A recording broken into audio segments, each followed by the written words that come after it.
Hello future engineers, welcome back to the channel. तो engineers, अगर आप आरआरबी जेई 2026 को टारगेट कर रहे हैं तो सिर्फ मैं आप लोगों को आज कुछ बातें बताने वाला हूं जो आप गलतियां करते हैं, उन गलतियों को दूर कैसे करें, क्या क्या होना चाहिए आपके पास में, वो सारी चीजों पर मैं आज आपसे डिस्कशन करूंगा। अगर आप आरआरबी जेई 2026 को टारगेट कर रहे हैं तो सिर्फ पढ़ाई करना काफी नहीं है। एक चीज ये दिमाग में बैठा लो कि पढ़ाई करना ही काफी नहीं है। फॉर्म भरते टाइम, ठीक है, जो 90% स्टूडेंट गलती करते हैं ना, सबसे बड़ी गलती करते हैं, और वो गलती क्या है कि पोस्ट प्रेफरेंस गलत भरना। समझ गए आप मैं किस पर बात करने वाला हूं? कि वो पोस्ट प्रेफरेंस गलत भर देते हैं। आपकी आने वाली जो पूरी लाइफ, आपका ऑफिस कैसा होगा, नाइट शिफ्ट मिलेगी या 9 to 5 की डेस्क जॉब होगी, सैलरी कितनी बनेगी और प्रमोशन कितना फास्ट होगा, ये सब आपके पोस्ट प्रेफरेंस पर डिपेंड करता है, जो आप पोस्ट प्रेफरेंस फिल करते हैं। ठीक है, इसलिए जो ये आज का वीडियो है ना, इसके आज के वीडियो में मैं आप लोगों को दूंगा complete post preference guidance for civil engineering, electrical engineering, mechanical engineering और जो भी अदर ब्रांचेज है उन सब की इंफॉर्मेशन मैं आपको दूंगा।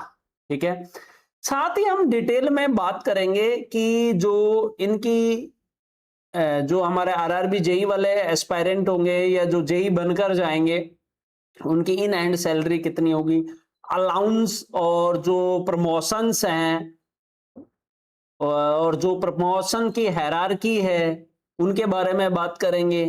तो आपको ये वीडियो एंड तक जरूर देखना है, और अगर आप चैनल पर नए हैं तो जल्दी से आप चैनल को सब्सक्राइब कर लीजिएगा, पूरी इंफॉर्मेशन आप लोगों को मिलेगी। ठीक है, सबसे पहले हम बात करेंगे कि जो ब्रांच वाइज जो पोस्ट प्रेफरेंस लिस्ट है उनके बारे में बात करेंगे। तो उससे पहले मैं आपको बता देता हूं, ये हमारा अभी ऑफर चल रहा है, इंडिपेंडेंस डे का ऑफर चल रहा है।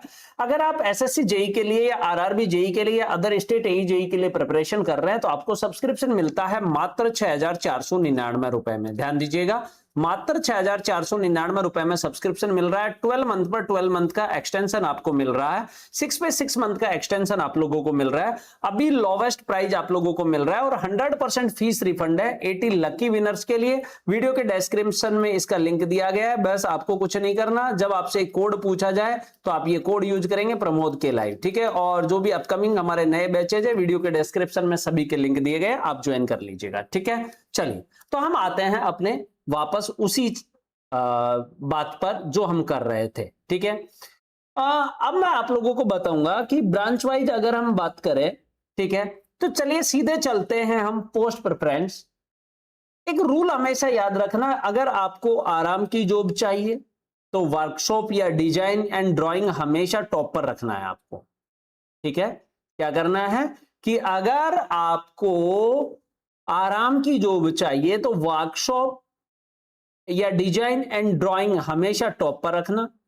अगर हमें पैसा और एक्शन चाहिए तो फील्ड जॉब बेटर है।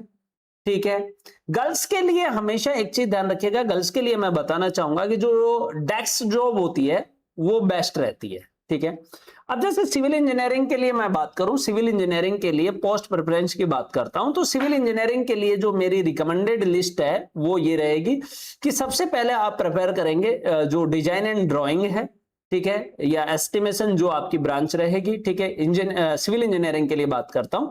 ठीक है, इसमें आपका 9 to 5 का जॉब रहेगा। ठीक है, और किसी भी प्रकार का कोई फील्ड का स्ट्रेस इसके अंदर आप लोगों को नहीं होता।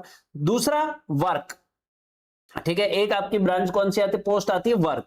ठीक है, इसमें क्या होता है कि जो भी हमारा रेलवे क्वार्टर्स और बिल्डिंग्स है ना, उनके जो मेंटेनेंस का काम होता है वो आपके अंडर होता है। मतलब फेयरली एक हम ये बैलेंस्ड जो बोल सकते हैं। एक होता है ब्रिज, ठीक है, ये स्पेसिफिक एक टेक्निकल वर्क होता है। ठीक है, इसमें डेली प्रेशर कम होता है। ठीक है, एक होता है परमानेंट वे, एक आपका पोस्ट प्रेफरेंस होता है परमानेंट वे, पी वे जिसे हम बोलते हैं। सबसे ज्यादा मेहनत का काम है, क्योंकि जो ट्रैक मेंटेनेंस देखना होता है ना वो यही लोग देते हैं। ठीक है, इसमें हार्डशिप अलाउंस मिलता है इसलिए सैलरी थोड़ी ज्यादा होती है, पर वर्क लाइफ बैलेंस जो है ना वो थोड़ा सा टफ होता है। तो ये तो बात करी मैंने किसके लिए, सिविल इंजीनियरिंग के लिए। अब मैं आप लोगों से बात करना चाहूंगा कि जो हमारे मैकेनिकल इंजीनियरिंग है, ठीक है, तो मैकेनिकल इंजीनियरिंग के लिए अपनी लिस्ट कुछ ऐसी रखें जो मैं बताने जा रहा हूं। वर्कशॉप, प्रोडक्शन यूनिट, ये सबसे ऊपर रखनी है। इसमें आपको क्या करे रहेगा, संडे ऑफ रहेगा, फिक्स्ड वर्किंग आवर रहेगा, ठीक है, और best for piece of mind हम इसको बोल सकते हैं। अब इसमें भी एक डिजाइन एंड ड्राइंग आता है। ये प्योरली अगर हम बात करें तो ऑफिशियल डेस्क जॉब है, ठीक है। एक होता है CNW, ठीक है, इसमें शिफ्ट ड्यूटीज होती है, ठीक है। ट्रेन के कोचेज का जो इंस्पेक्शन होता है, करना होता है, इसमें प्रमोशन फास्ट होता है। एक होता है डीजल शेड, ठीक है, इसमें इंजन मेंटेनेंस वगैरह शिफ्ट ड्यूटीज लगती है इसके अंदर। अब आते हैं हम इलेक्ट्रिकल इंजीनियरिंग पे। इलेक्ट्रिकल के लिए जो हमारा बेस्ट सीक्वेंस है वो क्या होना चाहिए, वर्कशॉप और डिजाइन ड्राइंग। फिक्स्ड आप लोगों का क्या रहेगा, फिक्स्ड आवर्स रहेगा, इसमें किसी भी प्रकार की कोई नाइट शिफ्ट नहीं होती है। एक होती है जनरल सर्विस, ठीक है, रेलवे स्टेशन और क्वार्टर की लाइट और जो भी एसीज वगैरह है ना, उनका जो काम होता है वो जनरल सर्विसेज में होता है। एक होता है TRD, ठीक है, तो TRD में जो भी आप लोगों के पास में लाइंस वगैरह होती है ना, ये थोड़ा रिस्की काम होता है हम कह सकते हैं, और ये थोड़ी फील्ड जॉब होती है, ठीक है, पर इसमें मजा बहुत आता है, ठीक है। एक होता है TRS, ठीक है, अगर TRS पे बात करते हैं तो ये लोको मेंटेनेंस होता है, इलेक्ट्रिक लोको मेंटेनेंस होता है। एक होता है electronics SNT, signal and telecom, ठीक है। अब इसमें क्या होता है, इसमें जो हमारे पास में इलेक्ट्रॉनिक्स ब्रांच की बात कर रहा हूं, इलेक्ट्रॉनिक्स में SNT होता है, सिग्नल एंड टेलीकॉम, ठीक है। इसके पास दो ऑप्शन होते हैं इसमें। एक होता है टेलीकम्युनिकेशन, यानी कि जो भी ऑफिस और स्टेशंस होते हैं उनका बेस्ड काम जो होता है, इक्विपमेंट मेंटेनेंस वगैरह का, वो इसके अंदर आता है। एक होता है सिग्नल, ये क्या है, एक फील्ड जॉब है, नाइट ड्यूटी लग सकती है इसमें, ठीक है, अगर फॉल्ट आया, लेकिन प्रमोशंस काफी अच्छे हैं इसके अंदर, ठीक है। अब देखो, अगर मैं ये तो मैंने पोस्ट प्रेफरेंस के बारे में बताया, अब आप लोगों को मैं बताने जा रहा हूं कि जो इसका सैलरी स्ट्रक्चर होता है, इसके जो अलाउंस होते हैं वो क्या क्या होते हैं, ठीक है, तो आप थोड़ा सा ध्यान रखेंगे। देखो, एक तो RRB जो JE है ना, ये 7th पे कमीशन लेवल 6 में आता है, ठीक है। बेसिक जो पे होता है इसका 35,400 होता है, यानी कि 35,400 इसका बेसिक पे होता है, ठीक है। और इसके अंदर जो DA होता है, डियरनेस अलाउंस जिसे बोलते हैं, टाइम के साथ बढ़ता रहता है, ठीक है। इसमें आप लोगों को HRA मिलेगा, क्या मिलेगा, HRA मिलेगा। HRA मतलब हाउस रेंट अलाउंस, ये आपकी सिटी के अकॉर्डिंग अलग अलग हो सकता है, ठीक है, 9%, 18% या 27% मिलता है, ठीक है। उसके अलावा अगर हम बात करें, इसमें ट्रेवल और अदर अलाउंस मिलते हैं, ठीक है, नाइट ड्यूटी अलाउंस मिलता है, ठीक है, नेशनल हॉलीडे अलाउंस आप लोगों को मिलता है, और पीवे वालों को स्पेशल इसमें क्या होता है, हार्डशिप अलाउंस भी मिलता है, ठीक है। इन सबको मिलाकर अगर मैं आपकी पोस्टिंग की बात करूं, अगर किसी अच्छे सिटी में होती है, तो आपकी जो स्टार्टिंग सैलरी होती है ना, वो इन हैंड सैलरी जाती है लगभग 55,000 से और 65,000 के बीच में, ठीक है। थोड़ा बहुत ऊपर नीचे हो जाता है सिटी के अकॉर्डिंग, तो लगभग 55,000 से और 65,000 के बीच में जाती है, ठीक है।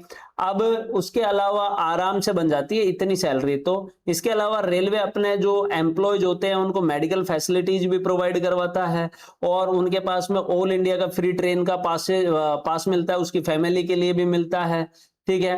आ गई बात समझ में। अब इसमें आपने बोला कि सर इसमें करियर ग्रोथ क्या है, ठीक है, और प्रमोशंस क्या है, तो भैया एक बात बताऊं कि इसमें सैलरी तो अच्छी है, करियर ग्रोथ कैसा है, बहुत सारे लोग बोलते हैं सर सैलरी तो अच्छी है लेकिन करियर ग्रोथ कैसा है। और जो रेलवे है उसमें प्रमोशंस जो होते हैं ना बेटा, वो काफी सिस्टमेटिक होते हैं, मैं बता देता हूं, ठीक है। आप जैसे आप ज्वाइन करोगे तो लेवल 6 पे ज्वाइन करोगे, लगभग 4 से 6 साल के बाद में आपको क्या कर दिया जाएगा, प्रमोट कर दिया जाएगा, और प्रमोट होकर आप क्या बन जाओगे, सीनियर सेक्शन इंजीनियर बन जाओगे, ठीक है, जो कि आप लोगों की लेवल 7 की जॉब हो जाएगी, SSE बन जाओगे आप, ठीक है। यहां आपकी जो सैलरी है ना, वो सैलरी और रेस्पॉन्सिबिलिटीज दोनों के दोनों क्या हो जाती है बेटा, बढ़ जाती है, ठीक है, सैलरी और रेस्पॉन्सिबिलिटीज दोनों बढ़ जाती है। अब उसके बाद में जो डिपार्टमेंट एग्जाम होते हैं, उन डिपार्टमेंटली एग्जाम को क्लियर करके, जैसे असिस्टेंट डिविजनल इंजीनियर, ठीक है, ये ग्रुप बी की गजेटेड ऑफिसर की रैंक है। और उसके अलावा अगर मैं इसमें बात करूं तो हायर प्रमोशंस में आप, जैसे आप लोगों का ग्रुप ए तक है, वहां तक आप पहुंच सकते हो। ठीक है, अगर आप इसमें एक बेस्ट बेनिफिट ये और है कि अगर आप अर्ली एज में ज्वाइन करते हो तो आप जो है एसजीओ तक पहुंच सकते हो। ठीक है, मतलब आप जब रिटायरमेंट लेंगे तब तक आप कहां तक पहुंच सकते हो, एसजीओ तक पहुंच सकते हो। आ गई बात समझ में? तो आपको जो मैंने ये बातें बताई है, इनको आपको ध्यान रखना है। ठीक है, तो जो भी मैंने ब्रांचों के बारे में बताया, जब भी आप पोस्ट प्रेफरेंस फिल करें तो कुछ इसी तरीके से फिल करें। ठीक है, अब आपको जोन से रिलेटेड या सैलरी से रिलेटेड कैसे पढ़ना है, या फिर अदर कोई क्वेरी हो तो आप कमेंट बॉक्स में कमेंट कर सकते हैं। ठीक है, ये वीडियो जो है ये आप लोगों के लिए, ठीक है, बहुत ज्यादा हेल्पफुल होगी। तो आप सब लोग इसको जरूर लाइक करना, अपने दोस्तों के साथ भी शेयर करना, और आरआरबी जो जेई की 2026 है उसकी बेस्ट प्रिपरेशन और क्लास के अपडेट के लिए चैनल को सब लोग सब्सक्राइब कर लो। मिलते हैं नेक्स्ट वीडियो में। ठीक है, थैंक यू सो मच।